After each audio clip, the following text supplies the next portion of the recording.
With a smug grin on her face, she dares him to throw one of his usual tantrums. Then she admits she can't stand the thought of him being her childhood friend. And in that exact moment, something deep inside him finally snaps. Our story follows Takayashiki Rua, one of the biggest idols in Japan. She's beautiful, insanely popular, and ridiculously rich. On top of that, she's the granddaughter of the chairman of the Teikan Group, one of the most powerful corporations in the entire country. Yeah, she's basically a real-life princess. Then we have our boy Suzuki Kazuma. He's just your average high school loner. Quiet, awkward, no real friends, and completely invisible to everyone around him. Standing next to someone like Rua is like standing next to the sun. No matter what he does, everyone only notices her. The only thing connecting these two completely different worlds is that they're childhood friends. Sounds wholesome, right? Yeah, not even close. For as long as Kazuma can remember, he's lived in Rua's shadow.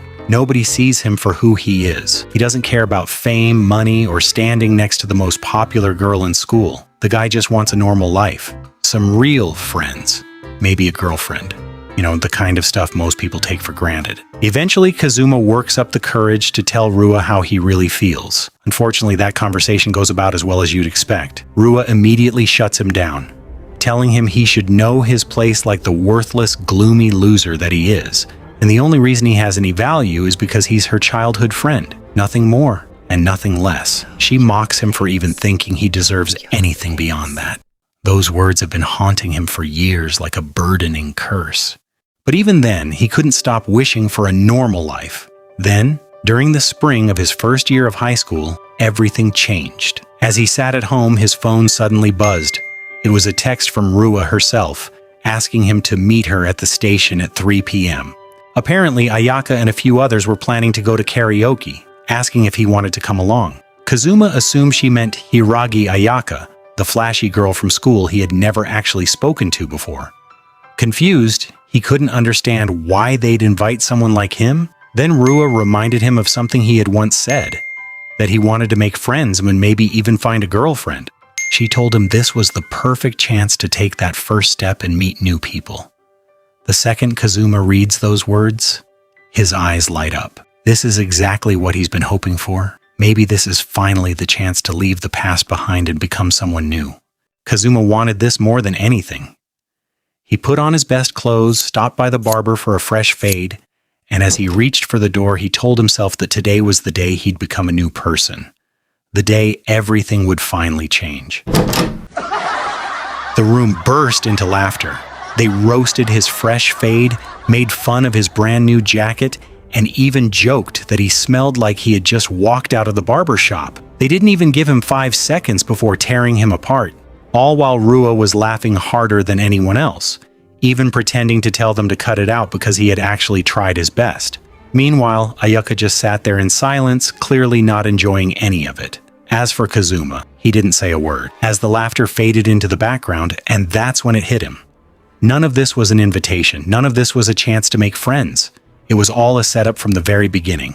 Rua walked up to him with a smug grin and practically begged him to cry, saying she had even bet 10,000 yen that he would. Kazuma simply looked at her and asked one question. If he had done something wrong, he genuinely wanted to know what he had done to deserve this. Without a hint of hesitation, Rua told him the answer was obvious. It was because he was her slave. Then she mocked him again, telling him to stop standing there and at least put on a good show for everyone. And then it happened. She admitted that she couldn't stand having him as her childhood friend. In that instant, something inside Kazuma finally snapped. It felt as if years of invisible chains had shattered all at once. With cold, lifeless eyes, he looked straight at her and calmly said that he felt the same. And they should cut ties. Rua froze. She couldn't believe what she had just heard. Furious, she demanded to know who he thought he was, insisting that a loser like him had no right to talk back to her. But Kazuma wasn't wrong. She was the one who had just admitted she hated being his childhood friend. But Rua refused to back down. She kept going, warning him not to mess with her because unlike him, she had every right to hate him. But our boy had heard enough. He clenched his fist, and in one explosive motion, Bam! He slammed it straight through the table. The entire room fell silent.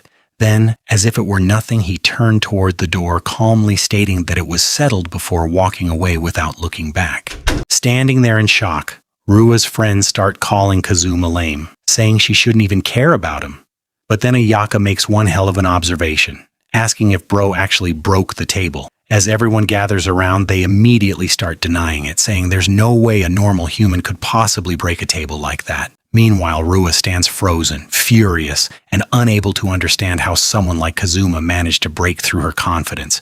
She screams that she'll never forgive him for ending their friendship. But our boy Kazuma feels something completely different. For the first time in years, he feels free. As the world itself seems brighter, he wonders why he ever allowed her to control him.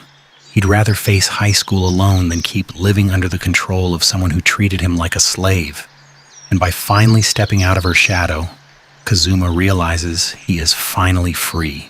That same night, we finally meet the man pulling the strings behind the mighty Teikai group, Chairman Takayashigi Taizo. At first, he's buried in paperwork with his usual serious expression, but the moment Rua calls out to him, his face completely lights up. She immediately starts complaining that Kazuma was mean to her and even had the nerve to end their friendship.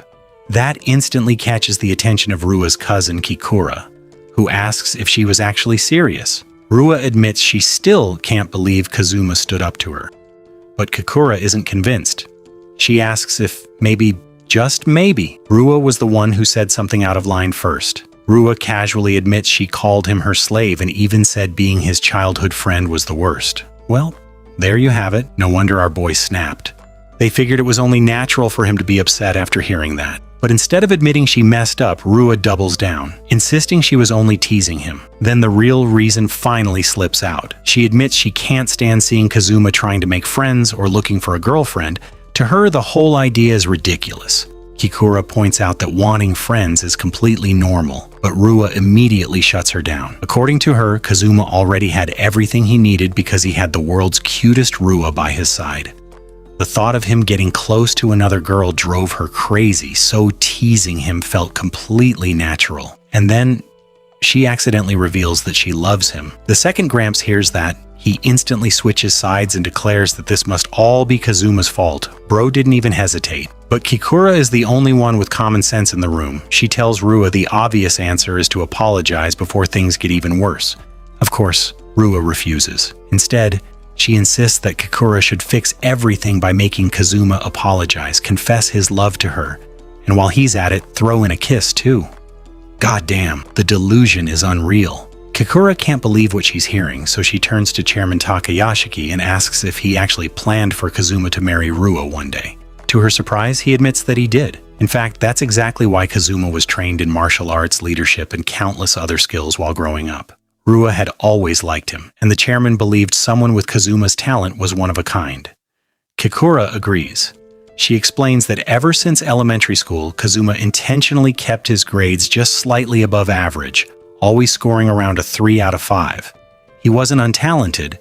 He was holding himself back on purpose as part of his training to remain Rua's shadow. But if our boy ever stopped suppressing himself and decided to show what he was truly capable of, it wouldn't just shake the academy, it could shake the entire country, maybe even the world. And if our boy wasn't already suffering from success, it turns out he had always been insanely popular with girls. According to Kikura, she couldn't even count how many girls had been transferred away because they liked him, yet Kazuma never realized any of it. Hearing that, Rua proudly declares that that's her Kazuma after all. The chairman agrees, saying that's exactly why Kazuma is worthy of one day taking over the Teikai group. But Kikura is already looking far beyond that. Now that Kazuma has finally cut ties with Rua, he no longer has any reason to keep holding himself back, and she can't help but wonder what will happen once the real Kazuma finally steps into the spotlight. Well, she doesn't have to wait long. The very next morning, the halls of Teikai Academy are buzzing with whispers. Right in the middle of the hallway sits Kazuma's desk and chair. The message couldn't be any clearer. He dared to stand up to the Academy's self-proclaimed princess, and this was his punishment. Of course, this was Rua's way of reminding everyone who was really in charge. But instead of getting angry, Kazuma calmly thought through his options. He could drag his desk back into class and become everyone's entertainment for the day, or he could complain to the teachers.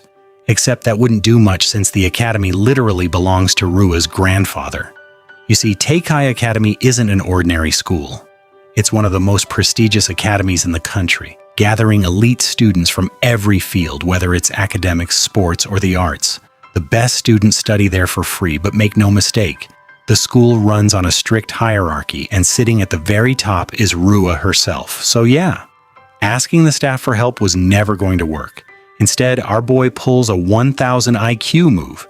He grabs a pen and writes a short note on the paper attached to his desk saying he'll be studying elsewhere and asking the teachers to count him as present since this was Princess Rua's own decision. The other students are left speechless as Kazuma casually walks away. He headed toward a hidden underground library that almost nobody in the academy even knew existed. Since he was a regular, one of the senior library committee members let him in without any trouble. As he made his way to the door, Kazuma thought about how his dream of living a normal life was probably over. After going against Rua, making friends, let alone finding a girlfriend, seemed almost impossible now. Still, he decided he'd just live quietly on his own. But the moment he opened the door, he was greeted by the sight of a girl right in the middle of changing her clothes. And without realizing it, our boy has just taken the first step into a life that will be anything but ordinary. And that's where we end today's story. If you want a part 2, let me know in the comments and tell me which manga I should cover next. Don't forget to subscribe for more amazing manga stories.